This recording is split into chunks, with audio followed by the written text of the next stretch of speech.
Aku menatap tajam ke arah suamiku. Di depan seluruh karyawannya, ia tega mempermalukan dan mengusirku hanya karena baju sederhanaku. Semua orang menatapku jijik, tapi mereka tidak tahu bahwa sebentar lagi aku akan menunjukkan sesuatu yang membuat mereka semua sangat syok.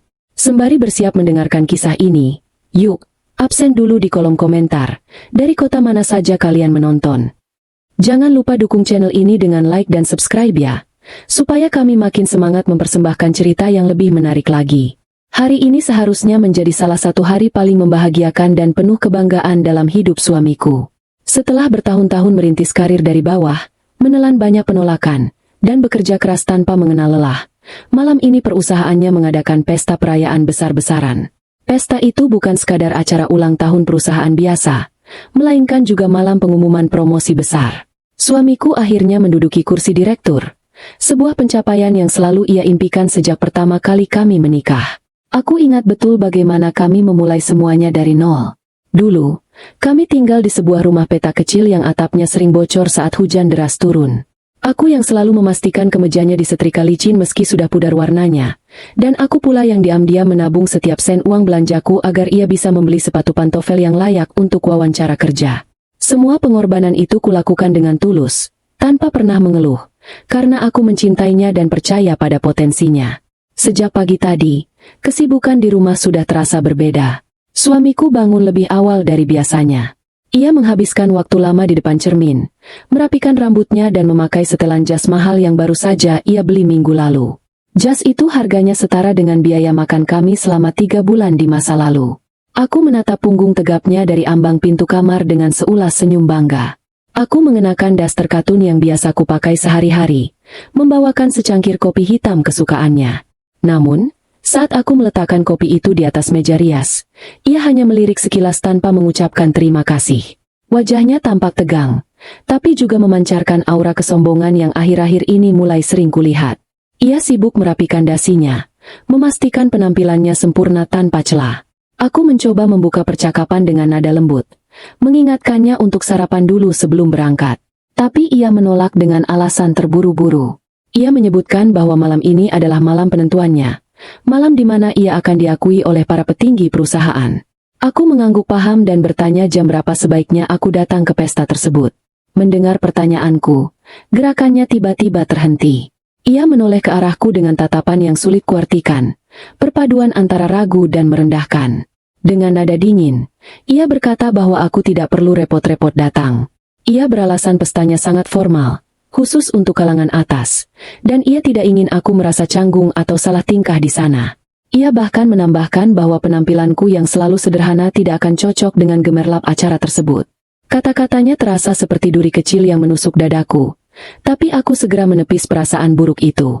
Aku memaklumi bahwa mungkin ia hanya gugup dan ingin segalanya berjalan sempurna. Setelah ia berangkat, aku tidak langsung bersedih. Aku justru sibuk menyiapkan rencanaku sendiri. Aku tahu suamiku punya gengsi yang tinggi, tapi aku juga tahu bahwa sebagai seorang istri yang telah mendampinginya dari titik terendah, aku berhak merayakan momen bersejarah ini bersamanya. Siang harinya, aku pergi ke panti asuhan yang selama ini kukelola secara diam-diam.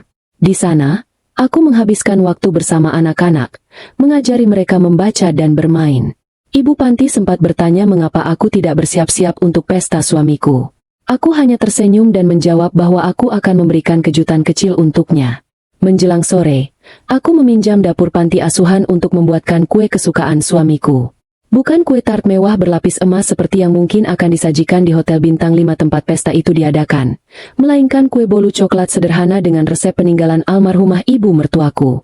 Kue inilah yang selalu kubuatkan setiap kali suamiku berhasil mencapai sesuatu di masa lalu, bahkan saat ia hanya berhasil menjual satu produk kecil. Aku menghiasinya dengan hati-hati, menuliskan kata-kata kebanggaan di atasnya.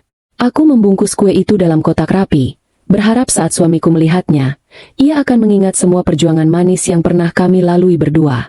Waktu menunjukkan pukul 7 malam saat aku akhirnya bersiap berangkat. Aku berdiri di depan lemari pakaianku yang tidak terlalu besar. Tidak ada gaun malam berpayet, tidak ada perhiasan berlian, dan tidak ada tas bermerek. Aku mengambil kemeja katun lengan panjang berwarna putih yang masih bersih dan rok panjang berwarna gelap yang rapi. Ini adalah pakaian terbaik yang kumiliki saat ini, pakaian yang menurutku cukup sopan untuk menghadiri acara apapun. Aku merias wajahku tipis-tipis, menyisir rambutku dengan rapi, dan memakai sepatu datar yang nyaman. Aku melihat pantulan diriku di cermin. Sederhana, bersahaja, tanpa kilau harta. Tapi di balik kesederhanaan ini, aku membawa hati yang penuh cinta dan kebanggaan untuk pria yang kusebut suami. Aku tidak memesan taksi mewah, melainkan menggunakan layanan ojek online agar bisa menembus kemacetan jalanan malam kota yang padat. Sepanjang perjalanan, angin malam menerpa wajahku. Pikiranku melayang pada memori-memori lama. Suamiku tidak pernah tahu sebuah rahasia besar yang selama ini kusimpan rapat-rapat darinya. Ia tidak pernah tahu bahwa perusahaan tempatnya bekerja dan bertumbuh itu sebenarnya baru saja dibeli oleh sebuah grup konglomerat besar. Dan ia sama sekali tidak tahu bahwa keluarga kandungku adalah pemilik utama grup konglomerat tersebut. Sejak awal kami berpacaran, aku sengaja menyembunyikan identitas asliku.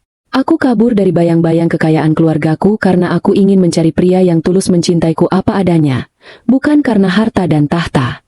Suamiku lulus ujian itu di masa lalu. Ia mencintaiku saat aku mengaku sebagai anak yatim piatu yang miskin. Oleh karena itu, aku berjanji pada diriku sendiri untuk terus menjaga rahasia ini, membiarkannya tumbuh dan sukses dengan usahanya sendiri. Sesekali aku menggunakan pengaruh keluargaku secara sangat rahasia untuk memastikan perusahaannya tidak bangkrut. Tapi aku tidak pernah memberinya jabatan secara instan. Motor ojek online yang kutumpangi akhirnya berhenti tepat di depan gerbang sebuah hotel bintang 5 yang luar biasa megah.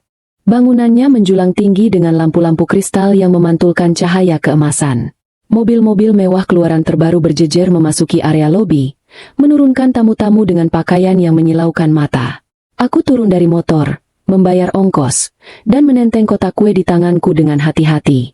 Aku mengambil napas panjang, meyakinkan diriku bahwa cinta dan niat baikku jauh lebih berharga daripada semua gemerlap kemewahan ini.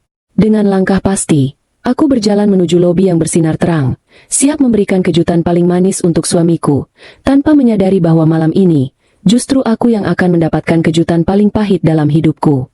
Udara dingin dari pendingin ruangan raksasa langsung menyergap kulitku begitu aku melangkahkan kaki melewati pintu putar kaca hotel tersebut. Lobi utama ini sangat luas. Lantainya terbuat dari marmer impor yang begitu mengkilap hingga aku bisa melihat pantulan sepatuku yang mulai usang di permukaannya. Aroma parfum mahal menguar di udara, bercampur dengan wangi bunga lili segar yang dirangkai dalam vas-vas raksasa di setiap sudut ruangan. Di sekelilingku, orang-orang berlalu lalang dengan langkah anggun. Para pria mengenakan setelan jas buatan desainer ternama, sementara para wanita memamerkan gaun-gaun malam yang menjuntai indah, perhiasan yang berkilau di bawah lampu gantung kristal, dan tas-tas kecil yang harganya mungkin setara dengan harga rumah petak kami dulu. Aku berdiri di sana selama beberapa detik, menggenggam erat kotak kue di tanganku. Pakaian kemeja katun dan rok panjangku tiba-tiba terasa sangat salah tempat, seperti sehelai kain lap yang terjatuh di tengah pameran sutra. Aku melangkah maju, berusaha mengabaikan beberapa tatapan aneh dari tamu lain yang melewatiku. Saat aku mendekati eskalator yang menuju ballroom utama di lantai 2, seorang petugas keamanan berseragam lengkap tiba-tiba melangkah menghalangi jalanku. Posturnya tinggi besar. Tatapannya meneliti penampilanku dari ujung kepala hingga ujung kaki dengan ekspresi penuh curiga. Dengan nada suara yang diusahakan tetap sopan namun terdengar jelas meremehkan, ia bertanya kemana tujuanku.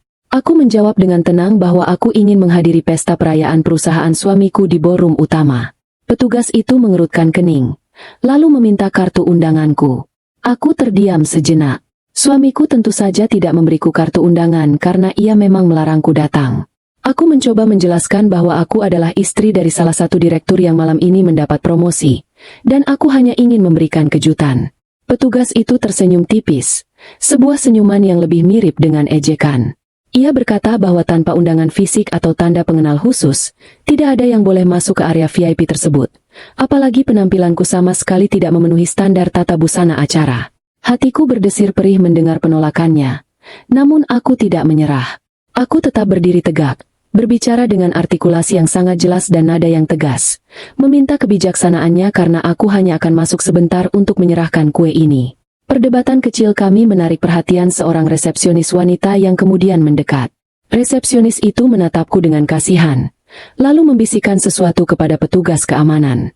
Mungkin karena mereka tidak ingin membuat keributan di lobi utama yang sedang ramai oleh tamu penting, petugas keamanan itu akhirnya mendengus pelan dan memberiku jalan, meski dengan peringatan keras agar aku tidak membuat kekacauan di dalam. Aku mengucapkan terima kasih dan segera menaiki eskalator. Setibanya di lantai 2, suara alunan musik jazz klasik yang dimainkan secara langsung menyambut telingaku. Pintu ganda ballroom yang terbuat dari kayu jati berukir terbuka lebar, dijaga oleh 2 orang penerima tamu yang sedang sibuk melayani sekelompok tamu lain. Aku memanfaatkan momen itu untuk menyelinap masuk. Begitu melewati ambang pintu, aku benar-benar merasa seperti masuk ke dunia yang sama sekali berbeda. Ruangan itu sangat megah. Lampu-lampu gantung memancarkan cahaya redup yang romantis. Meja-meja bundar ditata rapi dengan taplak putih bersih dan peralatan makan berbahan perak. Pelayan berseragam rapi berkeliling membawa nampan berisi gelas-gelas minuman berwarna-warni dan makanan ringan yang bentuknya bahkan tidak kuketahui. Kemewahan benar-benar mengepungku dari segala arah. Aku melangkah pelan, menepi ke bagian ruangan yang agak remang. Mataku menyapu seluruh penjuru ballroom mencari sosok suamiku. Jantungku berdebar lebih cepat. Ada perasaan gugup, namun juga antisipasi yang membahagiakan membayangkan wajah terkejutnya nanti saat melihat kue buatanku. Di antara lautan manusia berbusana mewah itu, mataku akhirnya menangkap sosoknya. Ia berdiri di dekat panggung utama, tampak begitu gagah dan bersinar. Ia memegang sebuah gelas kristal, tertawa lepas bersama beberapa pria parubaya yang kuyakini adalah para petinggi dan pemegang saham perusahaan. Ia terlihat sangat menikmati momen tersebut, seolah ia memang terlahir untuk berada di tengah kemewahan ini.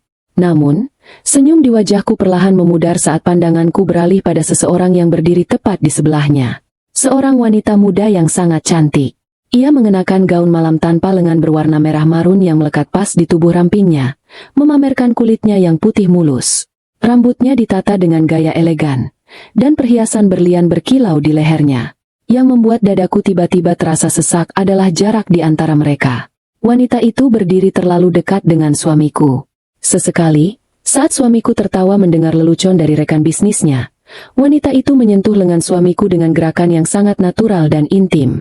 Bahkan, suamiku menundukkan kepalanya sedikit saat wanita itu membisikkan sesuatu di telinganya. Lalu mereka berdua tertawa bersama seolah memiliki rahasia yang hanya diketahui oleh mereka berdua. Aku mengenali wanita itu.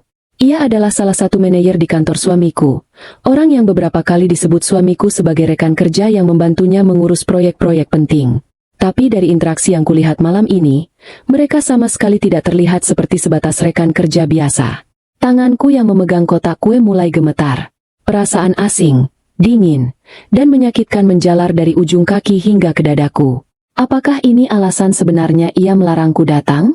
Apakah karena ia malu pada penampilanku yang sederhana? Atau karena ia ingin bebas menikmati malam ini bersama wanita bergaun merah itu? Berbagai pikiran buruk berkecamuk di kepalaku. Tapi aku memaksa diriku untuk menepisnya. Tidak, aku tidak boleh berburuk sangka tanpa bukti. Aku sudah berkorban terlalu banyak untuk pernikahan ini. Aku tidak akan membiarkan rasa tidak percaya diri menghancurkannya begitu saja. Aku harus menemuinya. Aku harus menunjukkan bahwa aku ada di sini sebagai istrinya yang sah, yang mendukungnya sejak ia tidak punya apa-apa. Dengan tekad yang bulat, aku merapikan sedikit kerah kemejaku dan mulai berjalan membelah kerumunan. Kehadiranku seperti batu yang dilempar ke kolam yang tenang. Orang-orang yang kulewati perlahan menghentikan obrolan mereka. Mata mereka terpaku pada penampilanku. Aku bisa mendengar bisik-bisik tajam yang sengaja tidak disembunyikan di sekitarku. Siapa wanita itu? Apakah dia staf kebersihan yang salah masuk ruangan? Ya ampun! Lihat bajunya, dari mana dia berasal? Kalimat-kalimat tajam itu berdengung di telingaku, membuat wajahku memanas. Setiap langkah yang kuambil terasa sangat berat, seolah ribuan pasang mata sedang menelanjangiku dengan tatapan jijik dan merendahkan. Tapi aku tidak menunduk. Aku terus menatap lurus ke depan, ke arah suamiku yang masih belum menyadari kehadiranku. Jarak kami semakin dekat. Tinggal beberapa langkah lagi. Suamiku baru saja menyesap minumannya saat aku akhirnya berdiri tepat di belakang kelompoknya. Aku menarik napas dalam-dalam, mengumpulkan seluruh keberanian yang tersisa di relung hatiku, lalu dengan suara yang cukup keras dan jelas agar bisa didengar di tengah alunan musik, aku memanggil panggilannya dengan penuh kelembutan, bersiap menyodorkan kotak kue yang kubawa sebagai tanda cinta kasihku. Suamiku, panggilku dengan nada suara yang lembut namun cukup jelas untuk menembus riuhnya suara percakapan dan alunan musik di dalam ruangan mewah tersebut. Detik itu juga, suamiku menghentikan tawanya. Ia memutar tubuhnya perlahan. Gerakannya yang awalnya santai dan penuh percaya diri tiba-tiba membeku saat matanya bertubrukan dengan mataku. Aku telah menyiapkan senyum terbaikku. Senyum yang sama yang selalu kuberikan padanya setiap kali ia pulang dalam keadaan lelah dan putus asa. Aku mengangkat sedikit kotak kue di tanganku, berharap ia akan melihat ketulusanku di balik penampilanku yang sederhana. Namun, apa yang kulihat di wajahnya bukanlah keterkejutan yang membahagiakan, melainkan perubahan ekspresi yang sangat drastis dan mengerikan. Wajahnya yang cerah seketika memucat, lalu dalam hitungan detik berubah menjadi merah padam. Matanya membelalak lebar, bukan karena takjub, melainkan karena kepanikan dan kemarahan yang luar biasa. Rahangnya mengeras, dan tangannya yang memegang gelas kristal tampak gemetar menahan sesuatu yang siap meledak. Tepat pada saat itu, seolah semesta sedang menyusun panggung untuk sebuah pertunjukan yang tragis, alunan musik jazz klasik yang dimainkan oleh band di sudut ruangan tiba-tiba berganti tempo dan mengecilkan volumenya. Suasana di sekitar kami mendadak menjadi jauh lebih hening dari sebelumnya. Beberapa rekan bisnis suamiku yang berdiri di dekatnya ikut menoleh ke arahku. Mereka menatapku dari atas ke bawah dengan tatapan penuh tanda tanya, lalu saling berpandangan dengan kening berkerut. Aku masih berdiri di sana, mempertahankan senyumku meski jantungku mulai berdetak dengan ritme yang menyakitkan. Aku melangkah selangkah lebih dekat, bermaksud menyerahkan kotak kue itu dan mengucapkan selamat kepadanya. Namun, sebelum aku sempat membuka mulut untuk mengucapkan satu patah kata pun, suamiku mengambil satu langkah mundur. Gerakannya begitu cepat dan kasar, seolah aku adalah wabah penyakit menular yang sangat menjijikan. Ia tidak membalas senyumanku. Alih-alih menyapaku layaknya seorang istri yang telah menemaninya melewati masa-masa paling gelap dalam hidupnya, ia justru membuka mulutnya dan melontarkan kalimat yang akan terus terngiang di kepalaku untuk selamanya. "Ngapain kamu di sini? Baju lusuhmu itu bikin malu. Kampungan. Pergi sana. Kamu tidak pantas ada di sini." Suaranya menggelegar lantang, memecah keheningan yang baru saja terbentuk. Kalimat itu meluncur begitu saja dari bibirnya, tajam, kejam, dan tanpa sedikit pun belas kasihan. Karena volume musik yang sedang rendah, bentakannya menggema ke seluruh penjuru ballroom. Dalam sekejap, seluruh aktivitas di dalam ruangan itu terhenti total. Puluhan, bahkan ratusan pasang mata kini serentak menoleh ke arah kami. Para tamu undangan, rekan bisnis, atasan, hingga para pelayan hotel menghentikan pekerjaan mereka dan menatap tepat ke arahku. Aku berdiri mematung. Senyum di bibirku luntur seketika, digantikan oleh rasa kebas yang menjalar ke seluruh saraf wajahku. Tanganku yang memegang kotak kue terasa dingin seperti es. Aku menatap pria di hadapanku ini dengan perasaan tidak percaya. Pria yang mengenakan jas mahal ini, pria yang berdiri dengan dada membusung bangga ini, adalah pria yang sama yang dulu menangis di pangkuanku saat ia dipecat dari pekerjaan pertamanya. Pria yang sama yang dulu makan sepiring berdua denganku karena kami tidak punya cukup uang untuk membeli lauk. Dan sekarang, hanya karena ia telah mencapai puncak, ia dengan tega merobek harga diriku hingga tak bersisa di depan ratusan orang asing. Suasana di ballroom itu berubah menjadi sangat tidak nyaman.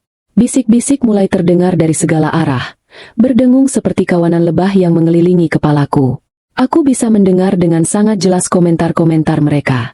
Ada yang menatapku dengan jijik sambil menutup mulut mereka, seolah kehadiranku mencemari udara yang mereka hirup. Ada yang tertawa kecil dengan nada merendahkan, menunjuk ke arah rok panjangku yang jahitannya mungkin tidak sesempurna gaun buatan desainer mereka. Ya ampun, siapa wanita kampungan itu? Berani sekali dia masuk ke acara eksklusif seperti ini.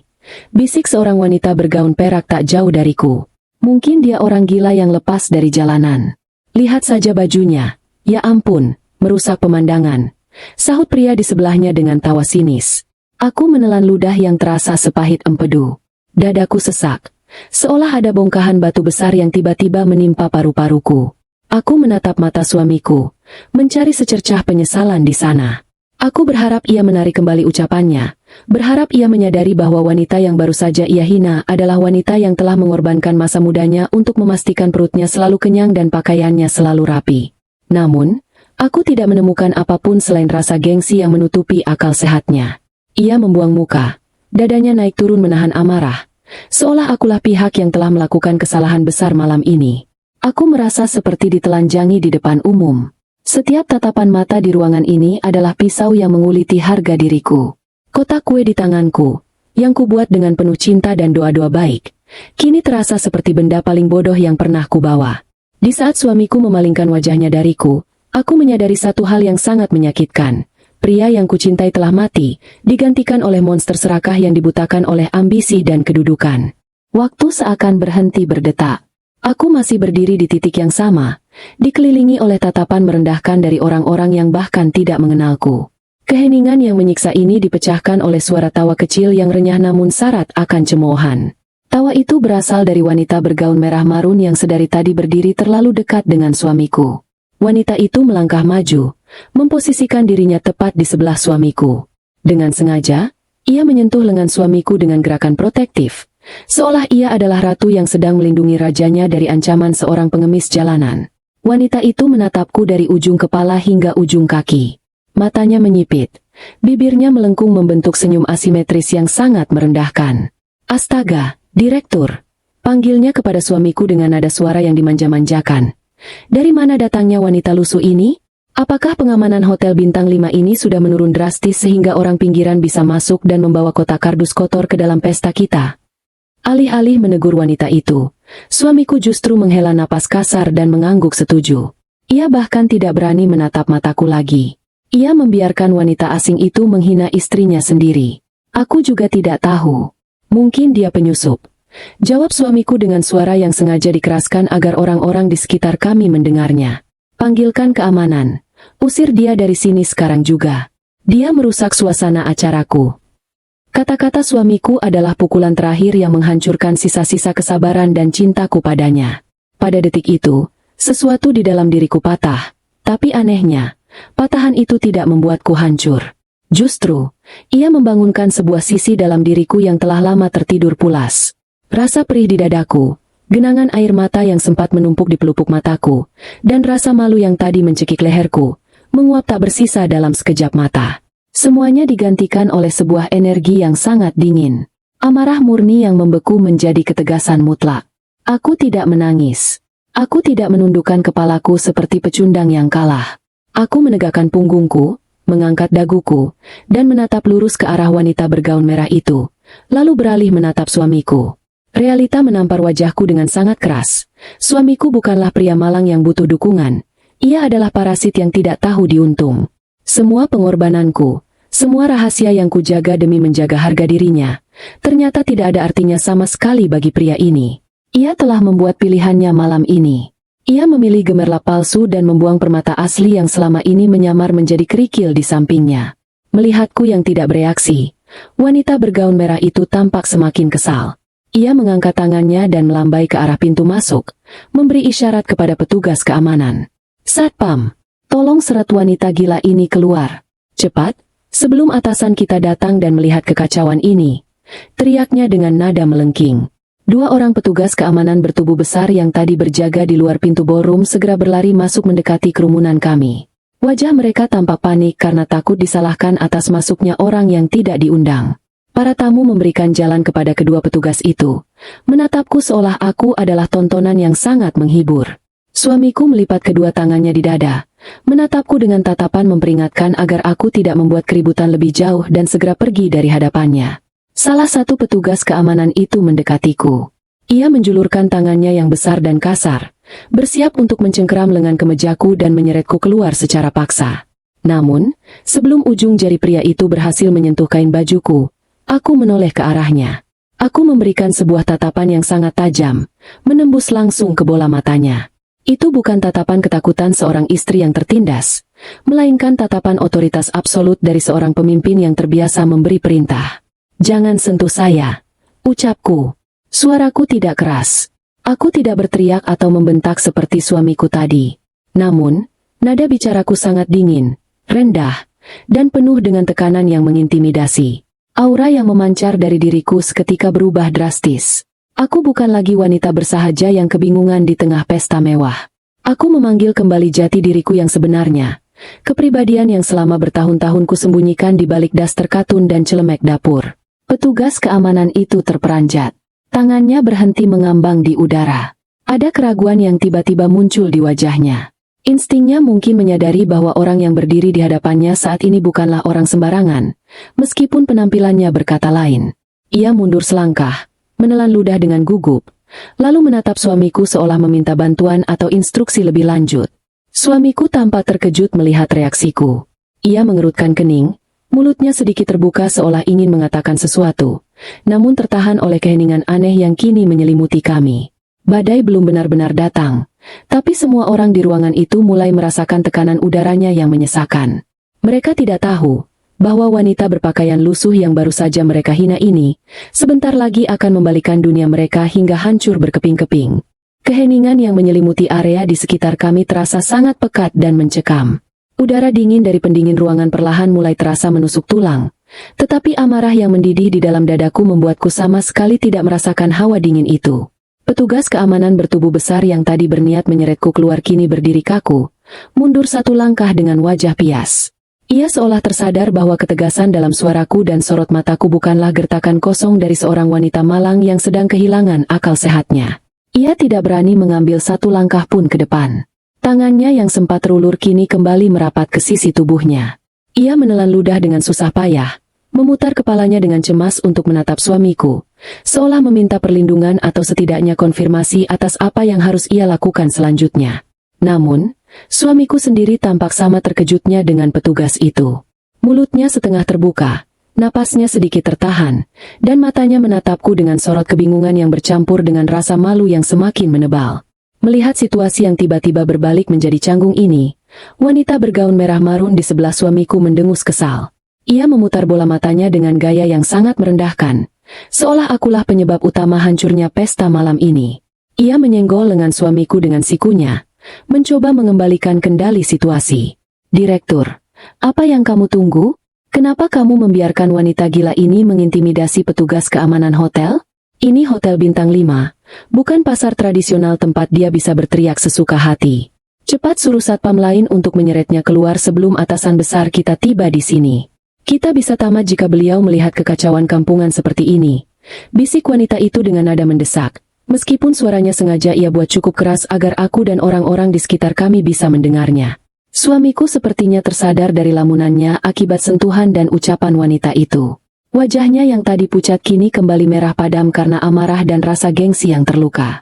Ia merasa otoritasnya di depan rekan-rekan kerjanya dan di depan wanita selingkuhannya ini sedang diinjak-injak oleh istri sahnya sendiri. Ia maju selangkah, menunjuk tepat di depan wajahku dengan jari telunjuknya yang bergetar. "Dengar ya, aku tidak tahu apa tujuanmu datang ke sini dan membuat malu diriku. Tapi aku perintahkan kamu untuk putar balik dan keluar dari ruangan ini sekarang juga. Bawa kotak sampahmu itu dan jangan pernah menampakkan wajahmu di hadapanku lagi malam ini. Kamu benar-benar wanita tidak tahu diuntung. Aku sudah berbaik hati memberimu uang belanja setiap bulan. Dan ini balasanmu? Mempermalukanku di hari paling penting dalam hidupku." Bentaknya dengan suara tertahan namun penuh dengan kebencian yang tulus.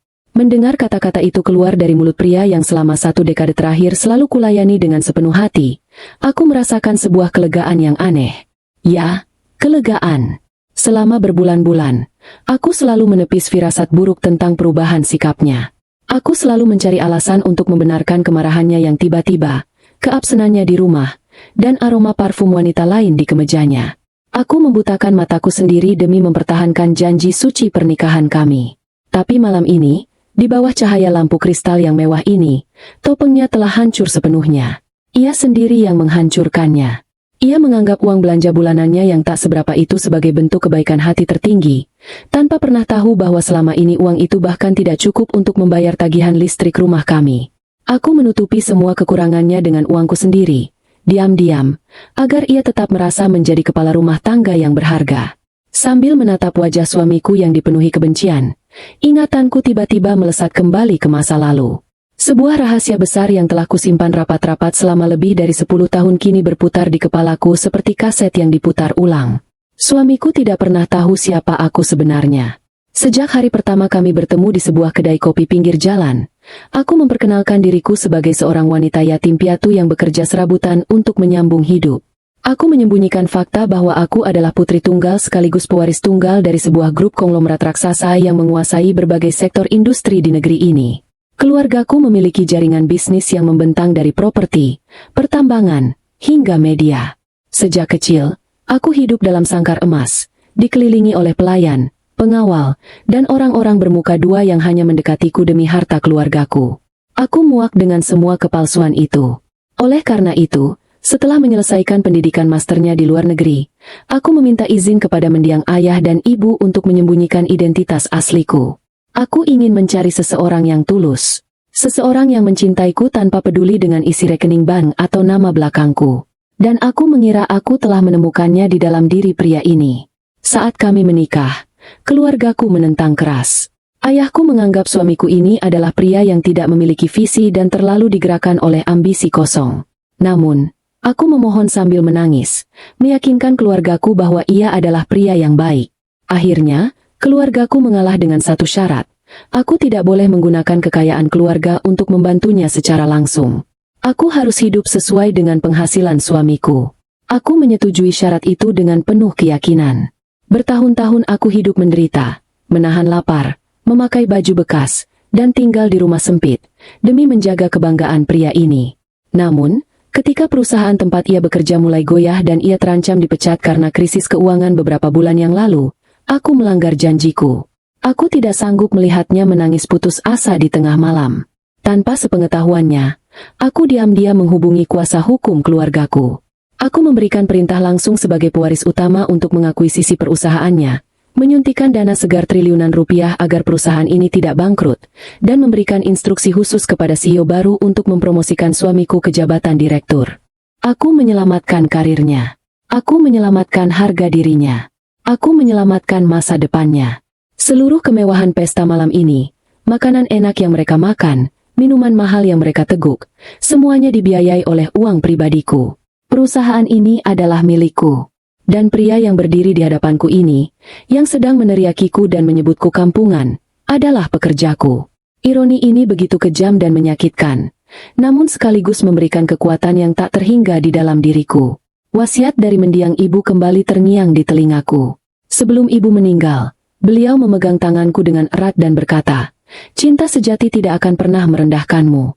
Jika suatu saat pria itu lupa bagaimana cara menghargaimu, tunjukkan padanya siapa yang memegang mahkota sesungguhnya." Kini aku mengerti apa maksud kata-kata ibu. Kesabaran ada batasnya, dan batas kesabaranku telah resmi berakhir malam ini. Dengan gerakan yang sangat pelan, tenang, dan sangat terukur, aku mengalihkan pandanganku dari wajah suamiku ke arah tas kain sederhana yang sedari tadi ku pegang di tangan kiriku, berdampingan dengan kotak kue buatanku. Tas kain itu berwarna hitam pudar. Jauh dari kesan mewah jika dibandingkan dengan tas-tas kulit buatan desainer Paris yang dibawa oleh para wanita di ruangan ini. Orang-orang yang sedari tadi menonton pertengkaran kami mulai kembali berbisik-bisik saat melihatku menunduk menatap tas tersebut. Beberapa di antara mereka tertawa mengejek, mengira aku akan mengeluarkan senjata tajam, atau sekadar mengeluarkan tisu untuk menyeka air mata kesedihan yang nyatanya sama sekali tidak ada. Lihat itu, dia mau mengambil apa? Jangan-jangan dia mau mengeluarkan botol minum plastik bekas. Ejek seorang pria bertubuh gempal yang berdiri di belakang suamiku. Hati-hati, mungkin dia membawa bom rakitan karena sakit hati diusir. Sahut yang lain sambil tertawa terbahak-bahak. Aku sama sekali tidak memedulikan hinaan mereka. Telingaku seolah menjadi tuli terhadap suara-suara sumbang itu. Fokusku sepenuhnya tertuju pada resleting tas kainku. Perlahan, aku menarik resleting itu hingga terbuka. Di dalam tas yang tampak lusuh dari luar itu, terdapat sebuah dompet kulit berwarna hitam pekat yang memiliki sistem keamanan sidik jari. Ini adalah dompet rahasia yang selalu kubawa kemana-mana, namun tidak pernah sekalipun kuberitahukan keberadaannya kepada suamiku. Aku memasukkan tanganku ke dalam tas. Ibu jariku menekan sensor sidik jari pada dompet tersebut. Bunyi klik kecil yang nyaris tak terdengar menandakan dompet itu terbuka. Jari-jariku meraba bagian dalam dompet, mencari sebuah benda pipih yang selama ini menjadi simbol kekuasaan tertinggi di dalam keluarga konglomerat kami. Benda yang selama bertahun-tahun sengaja kusembunyikan di tempat yang paling gelap, kini akhirnya siap untuk melihat cahaya. Tanganku menggenggam erat benda logam bersuhu dingin itu, bersiap untuk menariknya keluar dan menghancurkan seluruh keangkuhan yang ada di dalam ruangan ini.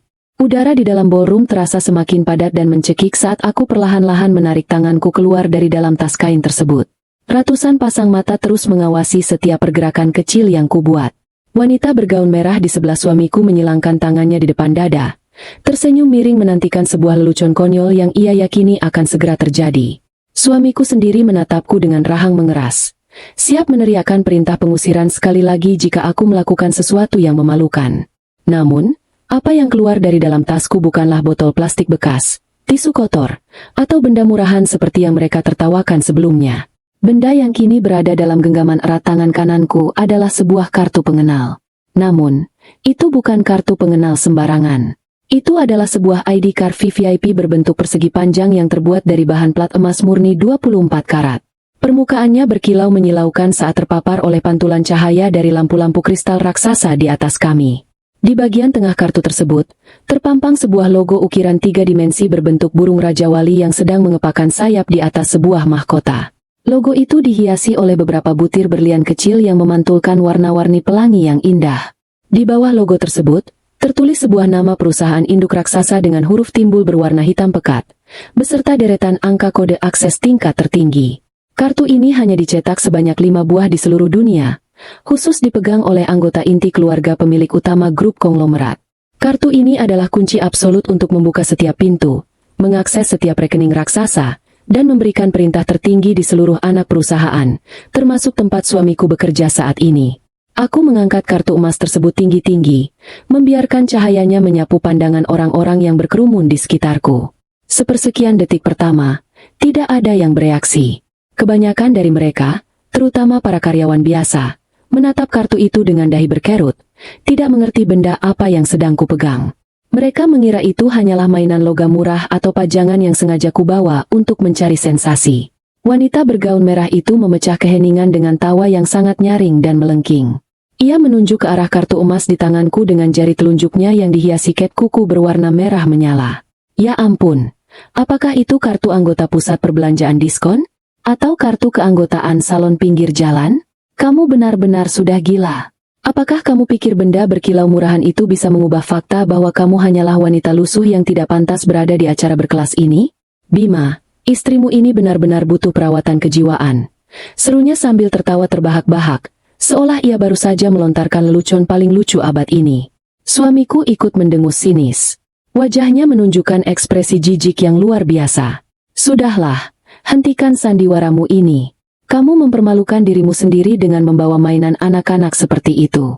Satpam, jangan diam saja. Seret dia sekarang juga sebelum aku melaporkan kalian berdua karena tidak becus bekerja. Teriak suamiku dengan suara yang menggelegar penuh amarah. Petugas keamanan yang tadi sempat ragu, kini kembali mengambil langkah maju. Ia menyingsingkan lengan seragamnya, terlihat siap untuk menggunakan kekerasan fisik agar bisa segera menyingkirkanku dari ruangan tersebut dan menyelamatkan pekerjaannya sendiri. Aku tetap berdiri kokoh tak tergoyahkan. Aku tidak menurunkan tanganku yang memegang kartu emas tersebut. Aku tahu persis apa yang akan terjadi selanjutnya. Aku tahu bahwa di suatu tempat di lantai bawah, sistem keamanan internal Hotel Bintang 5 ini telah mendeteksi sinyal pelacakan otomatis yang tertanam di dalam kartu VVIP tersebut, sesaat setelah aku mengeluarkannya dari dompet kedap sinyal. Dan dugaanku sama sekali tidak meleset. Tepat saat tangan besar petugas keamanan itu hampir mencengkeram kerah kemejaku, sebuah suara benturan yang luar biasa keras menggelegar dari arah pintu masuk utama ballroom. Braa! Kedua daun pintu jati tebal yang tingginya mencapai 3 meter itu terbuka dengan kasar, seolah didorong oleh tenaga yang sangat besar. Benturan pintu dengan dinding menciptakan gema yang seketika menghentikan aliran darah setiap orang di dalam ruangan. Musik jazz yang sedang dimainkan dengan pelan langsung berhenti total. Suara tawa, ejekan, dan bisik-bisik menghilang bagaikan ditiup angin badai. Semua kepala serentak menoleh ke arah pintu utama, mengira ada perampokan atau insiden darurat yang terjadi. Di ambang pintu, berdirilah seorang pria parubaya yang sangat kukenal. Ia mengenakan setelan jas abu-abu mahal yang tampak sedikit kusut di bagian lengan. Keringat sebesar biji jagung mengucur deras dari dahi hingga membasahi kerah kemejanya. Napasnya terengah-engah hebat, seolah ia baru saja berlari maraton sejauh puluhan kilometer. Pria itu adalah CEO utama dari perusahaan tempat suamiku bekerja, atasan tertinggi yang dihormati dan ditakuti oleh seluruh karyawan, termasuk suamiku sendiri. Beliau adalah pria yang beberapa bulan lalu kutunjuk secara langsung untuk mengelola anak perusahaan ini setelah aku menyelamatkannya dari kebangkrutan. Melihat kedatangan atasan tertingginya, raut wajah suamiku seketika berubah. Amarah dan kesombongannya lenyap tanpa sisa, digantikan oleh kepanikan seorang bawahan yang tertangkap basah sedang membuat keributan di acara penting. Ia dengan cepat menepis tangan wanita bergaun merah yang menempel padanya, lalu merapikan dasinya dengan gerakan gugup. Suamiku memasang senyum paling palsu dan paling manis yang pernah kulihat seumur hidupku, lalu melangkah cepat membelah kerumunan menuju ke arah sang CEO. "Selamat malam, Bapak Direktur Utama. Kami sungguh merasa terhormat atas kehadiran Bapak di acara malam ini. Maafkan sedikit keributan tadi, hanya ada penyusup gila yang tidak diundang masuk ke ruangan ini, tapi keamanan sedang mengurusnya," sapa suamiku dengan nada suara yang menjilat, sambil membungkukkan badannya sedikit untuk menunjukkan rasa hormat yang berlebihan. Namun, apa yang terjadi selanjutnya membuat seluruh orang di ruangan itu menahan napas dalam keterkejutan yang absolut. Sang CEO sama sekali tidak menatap wajah suamiku. Beliau bahkan tidak membalas sapaan suamiku. Pria parubaya itu dengan kasar mendorong bahu suamiku hingga suamiku terhuyung ke samping dan nyaris terjatuh. Tatapan sang CEO terkunci sepenuhnya pada benda berkilau yang masih kuangkat tinggi-tinggi di udara. Matanya membelalak lebar. Wajahnya memucat pasi melihat logo burung Raja Wali di atas kartu emas tersebut. Mengabaikan semua orang, sang CEO berlari kecil menghampiriku. Langkahnya tergesa-gesa hingga ia sempat tersandung ujung karpet. Namun ia tidak peduli. Ketika jaraknya tinggal 2 meter dariku, pria yang ditakuti oleh seluruh karyawan di gedung ini tiba-tiba berhenti. Ia merapikan jasnya yang kusut dengan tangan gemetar, mengambil napas panjang, lalu perlahan-lahan membungkukkan badannya ke depan. Bukan bungkukan biasa, melainkan bungkukan 90 derajat yang sangat dalam, sebuah bentuk penghormatan tertinggi yang hanya diberikan kepada pemegang kekuasaan mutlak. Dalam keheningan yang mematikan itu, suara sang CEO bergema jelas ke seluruh penjuru ballroom, terdengar bergetar karena campuran antara rasa hormat dan ketakutan yang luar biasa. "Selamat malam, Nyonya Direktur Utama. Saya sungguh memohon maaf yang sebesar-besarnya karena terlambat menyambut kehadiran Anda. Saya tidak pernah mendapat pemberitahuan bahwa pemilik utama grup akan hadir secara pribadi meninjau acara kecil kami malam ini. Sekali lagi, mohon ampuni kelalaian saya." Seketika itu juga, dunia seolah berhenti berputar bagi semua orang yang mendengarnya. Waktu membeku. Suasana di dalam ballroom berubah menjadi hening bagaikan area pemakaman di tengah malam. Tidak ada satupun orang yang berani mengambil napas. Mulut suamiku terbuka lebar. Matanya menatap tak percaya pada pemandangan di depannya. Lututnya seketika lemas, dan ia jatuh terduduk di atas lantai berkarpet dengan suara debum yang tertahan. Wajahnya yang tadi merah padam kini memucat seputih kertas, seolah seluruh darah di tubuhnya baru saja terkuras habis. Wanita bergaun merah yang tadi menertawakanku kini berdiri mematung dengan tubuh gemetar hebat. Matanya melotot penuh teror seolah ia baru saja melihat malaikat maut mencabut nyawanya. Petugas keamanan yang tadi hendak menyeretku kini mundur perlahan hingga punggungnya menabrak meja. Wajahnya dipenuhi keringat dingin ketakutan. Mereka semua baru saja menyadari satu fakta yang sangat mengerikan. Wanita berpakaian lusuh dan kampungan yang baru saja mereka hina, cemooh, dan usir dengan kasar, adalah pemilik sah dari tanah yang mereka injak dan udara yang mereka hirup di perusahaan ini. Keheningan yang menyelimuti ballroom mewah itu kini terasa begitu mematikan. Waktu seakan berhenti berdetak bagi setiap jiwa yang berada di dalam ruangan tersebut. Atasan suamiku, sang direktur utama yang memiliki kekuasaan besar atas ribuan karyawan, masih mempertahankan posisi membungkuk 90 derajat di hadapanku. Tubuhnya tampak gemetar halus, dan butiran keringat dingin mulai menetes dari dahinya, jatuh membasahi karpet tebal bernuansa merah marun di bawah sepatunya. Ia tidak berani mengangkat wajahnya sebelum aku memberikan izin. Pemandangan ini adalah sebuah anomali yang luar biasa bagi semua orang yang hadir. Pria parubaya yang selalu berjalan dengan dada membusung dan ditakuti oleh seluruh jajaran manajemen, kini menunduk tak berdaya di hadapan seorang wanita yang mengenakan kemeja katun biasa dan rok panjang yang tidak memiliki merek. Ratusan pasang mata yang tadi menatapku dengan sorot merendahkan dan penuh ejekan, kini berubah menjadi tatapan kosong yang dipenuhi oleh teror murni. Mereka akhirnya menyadari bahwa mereka baru saja menggali kuburan untuk karir mereka sendiri. Aku menarik napas panjang, menghirup udara yang kini terasa sepenuhnya berada di bawah kendaliku. Dengan suara yang sangat tenang namun memiliki otoritas absolut, aku memecah kesunyian yang menyiksa tersebut. Aku memerintahkan atasan suamiku untuk menegakkan tubuhnya. Pria itu segera patuh. Ia berdiri tegak, namun kepalanya masih sedikit menunduk, tidak berani menatap langsung ke dalam mataku. Dengan suara bergetar, ia kembali meminta maaf atas insiden memalukan yang menimpaku malam ini. Ia menjelaskan dengan panik bahwa ia baru saja menerima notifikasi darurat dari sistem keamanan pusat begitu kartu VVIP emas itu dikeluarkan, menandakan kehadiran pemilik saham mayoritas sekaligus pewaris tunggal dari seluruh grup perusahaan ini. Mendengar penjelasan langsung dari mulut atasan tertingginya, sisa-sisa harapan di hati orang-orang yang sempat mengira ini hanyalah sebuah lelucon, hancur berkeping-keping. Kenyataan menampar mereka dengan sangat keras. Aku bukanlah wanita gila. Aku bukanlah pengemis. Aku adalah pemilik tempat ini. Pandanganku kini beralih ke arah bawah, tepat ke tempat suamiku berada. Pria yang tadi berteriak mengusirku dengan lantang, kini duduk bersimpuh di atas lantai karpet dengan kondisi yang sangat menyedihkan. Wajahnya pucat pasi tanpa setetes darah pun yang tersisa. Matanya membelalak lebar, menatapku dengan sorot ketidakpercayaan yang luar biasa. Seolah ia sedang melihat hantu yang bangkit dari masa lalu. Rahangnya jatuh terbuka, namun tidak ada satu kata pun yang mampu keluar dari tenggorokannya. Napasnya memburu, dadanya naik turun dengan cepat, menandakan kepanikan yang sedang menggerogoti akal sehatnya.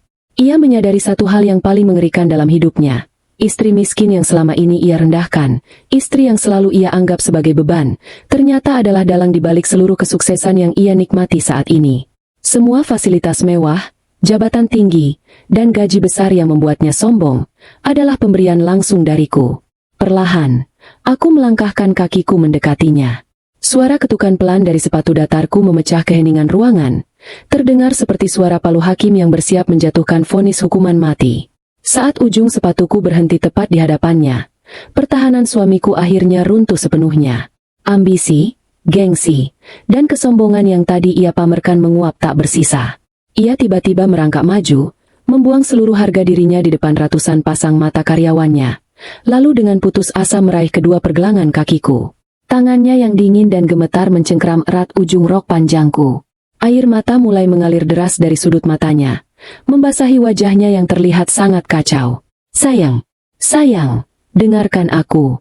Ini pasti ada kesalahpahaman. Aku tidak bermaksud mengusirmu, sayang.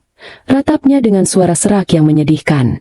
Ia mendongakkan kepalanya, memamerkan wajah yang dipenuhi oleh air mata dan penyesalan yang sangat palsu. Aku tadi hanya sedang sangat stres. Banyak tekanan pekerjaan dari kantor pusat. Aku tidak sadar dengan apa yang aku ucapkan. Tolong, sayang, maafkan aku. Aku suamimu, pria yang paling mencintaimu. Ingatkah kamu saat kita makan sepiring berdua dulu? Ingatkah kamu saat kita membangun mimpi bersama? Tolong, jangan lakukan ini padaku. Aku butuh kamu. Mendengar kata-katanya, sebuah tawa dingin keluar dari bibirku. Tawa itu tidak keras, namun cukup untuk membuat bulu kuduk setiap orang di ruangan itu berdiri. Aku menunduk, menatap wajah pria pengemis di bawah kakiku ini dengan tatapan yang sepenuhnya kosong dari rasa cinta. Stres? Tekanan pekerjaan? Ulangku dengan nada sinis yang menusuk tajam. Kamu menggunakan alasan stres untuk menutupi sifat aslimu yang serakah dan tidak tahu diuntung. Apakah stres juga yang membuatmu merasa berhak menghinaku di depan semua orang? Apakah tekanan pekerjaan yang membuatmu bermesraan dengan wanita murahan di sebelahmu itu? Aku menghempaskan tangannya dari pergelangan kakiku dengan satu gerakan kasar. Suamiku terjerembab ke belakang, namun ia kembali berusaha merangkak mendekat. Aku mengangkat tanganku, memberinya isyarat untuk berhenti. Jangan pernah berani menyentuhku lagi. Kamu berbicara tentang masa lalu kita? Kamu berbicara tentang saat kita makan sepiring berdua? Kamu benar. Aku mengingat semua itu dengan sangat jelas. Aku mengingat bagaimana aku menahan lapar agar kamu bisa makan porsi yang lebih besar. Aku mengingat bagaimana aku menjahit kemejamu yang robek agar kamu tetap terlihat pantas saat bekerja. Aku menyembunyikan kekayaanku, rela hidup menderita di dalam rumah petak yang bocor, hanya karena aku ingin menjaga harga dirimu sebagai seorang laki-laki. Aku membelikan perusahaan ini, menyuntikkan dana triliunan rupiah agar kamu tidak kehilangan pekerjaanmu. Dan ini balasanmu? Kamu membuang berlian demi seonggok sampah. Ucapanku membuat wanita bergaun merah marun yang sedari tadi berdiri mematung di belakang suamiku tersentak kaget. Wajahnya yang cantik kini dipenuhi oleh riasan yang luntur karena keringat dingin. Saat pandanganku beralih padanya, wanita itu spontan melangkah mundur dengan lutut gemetar. Ia mencoba menyembunyikan wajahnya yang pucat. Bibirnya bergetar hebat tak mampu merangkai kata. Dan kamu, tunjukku tepat ke arah wajahnya. Apakah menurutmu gelar manajermu itu bisa menyelamatkanmu malam ini? Kamu tertawa paling keras saat aku dihina. Kamu merasa bangga bisa menempel pada pria beristri yang memegang jabatan direktur. Besok pagi, kemasi seluruh barangmu. Kamu dipecat, dan aku pastikan namamu akan masuk ke dalam daftar hitam di seluruh industri. Tidak akan ada satupun perusahaan di negara ini yang mau mempekerjakan wanita dengan moral serendah dirimu.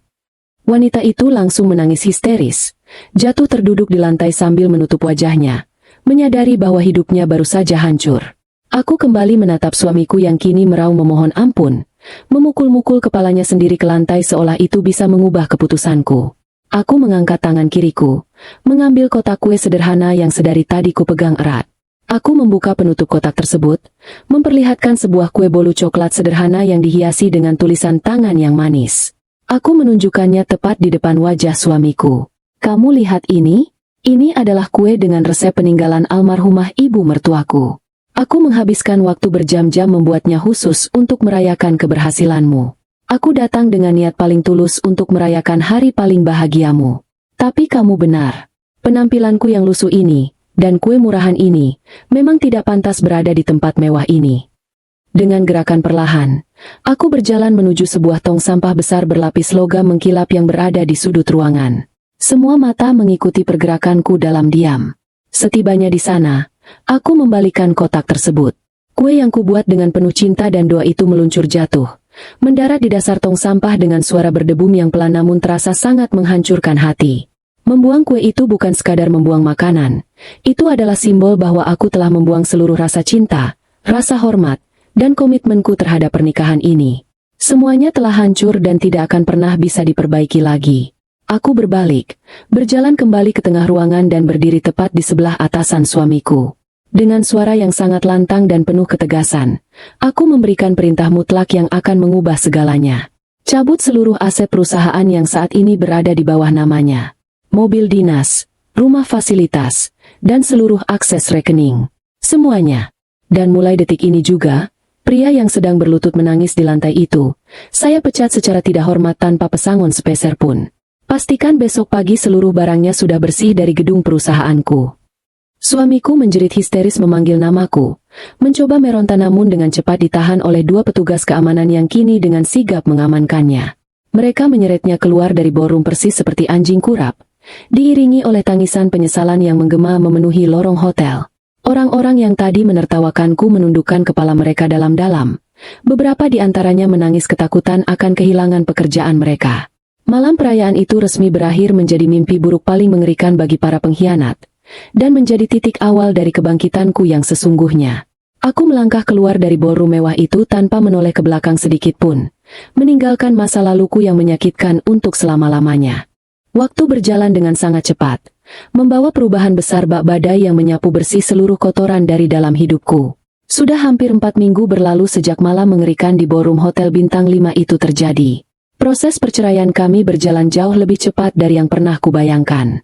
Tentu saja, dengan kekuatan finansial tanpa batas dan tim kuasa hukum terbaik di negara ini yang bekerja tanpa henti di bawah perintahku, tidak ada satu hal pun yang bisa memperlambat proses hukum tersebut. Suamiku tidak memiliki daya tawar apapun. Ia mencoba menolak menandatangani surat cerai pada awalnya, berpikir bahwa jika ia mengulur waktu, aku akan merasa kasihan dan menarik kembali semua keputusanku.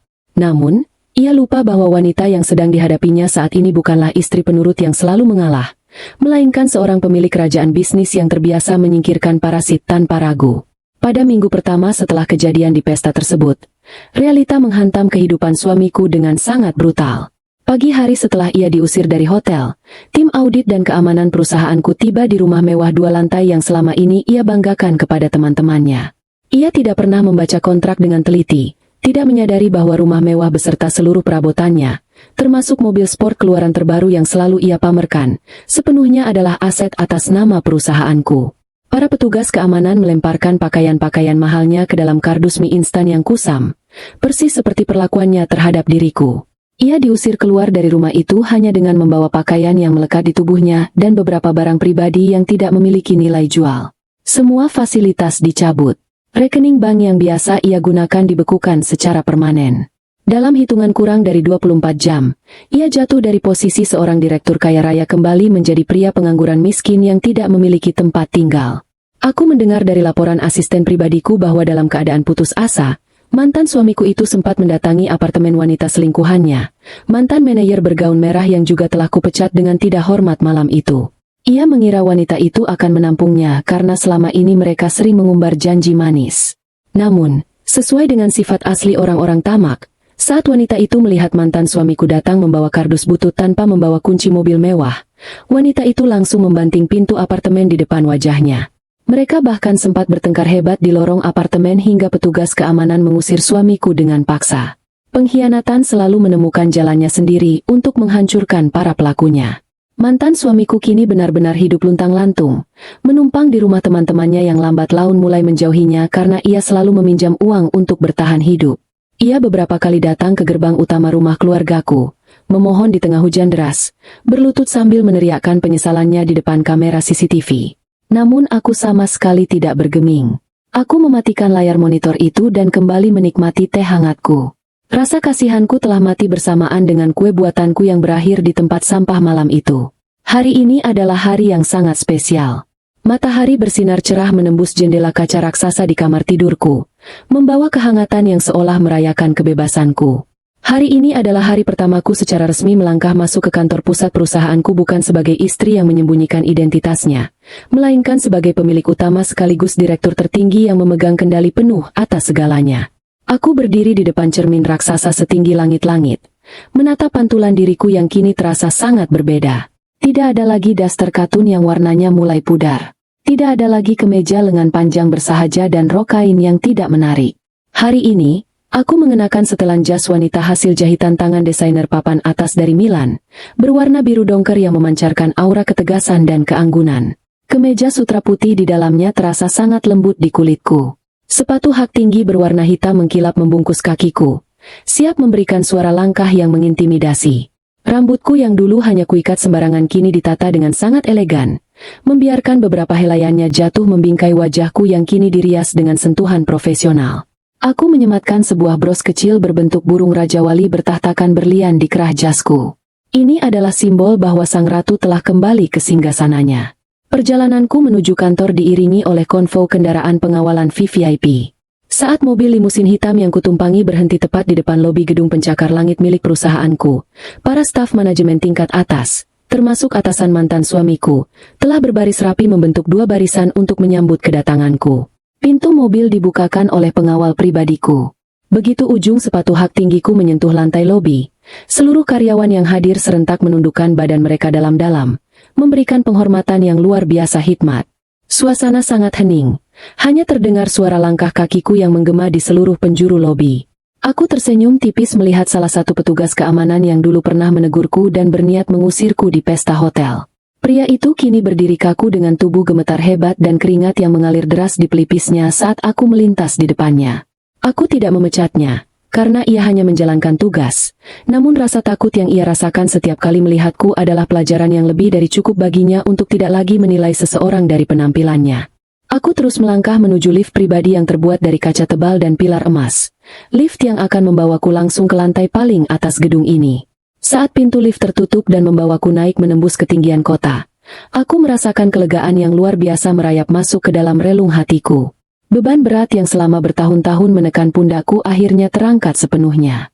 Pengorbanan buta dan rasa rendah diri yang selama ini membelengguku telah musnah tanpa sisa. Aku mengorbankan sebagian besar masa mudaku untuk membesarkan seorang pria yang ternyata berhati serigala. Namun kejadian itu tidak membuatku menjadi wanita yang hancur. Justru, rasa sakit itu telah menempaku menjadi pedang yang jauh lebih tajam dan kuat. Pintu lift terbuka di lantai tertinggi. Aku melangkah keluar, disambut oleh deretan meja asisten yang langsung berdiri tegap saat melihat kehadiranku. Aku berjalan menyusuri lorong panjang yang dihiasi lukisan mahal, menuju ke ruangan kerja utamaku.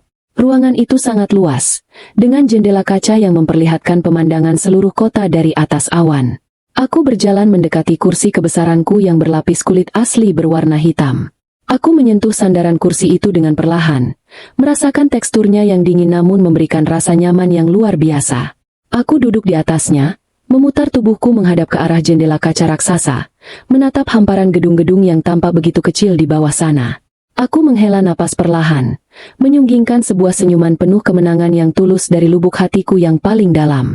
Tidak ada lagi air mata, tidak ada lagi penghinaan, dan tidak ada lagi rasa sakit. Aku adalah penguasa atas hidupku sendiri, dan mulai detik ini, tidak akan ada satu orang pun yang berani merendahkanku lagi. Masa lalu yang kelam telah resmi terkubur rapat-rapat. Cerita tentang istri miskin yang rela diinjak-injak telah tamat. Kini, babak baru telah dimulai. Babak di mana aku, sang ratu sesungguhnya, akan memimpin kerajaanku sendiri dengan kepala tegak, menatap lurus ke masa depan yang dipenuhi oleh kebebasan dan kejayaan tanpa batas. Ceritaku baru saja dimulai, dan aku tidak sabar untuk menulis setiap halamannya dengan tinta emas milikku sendiri.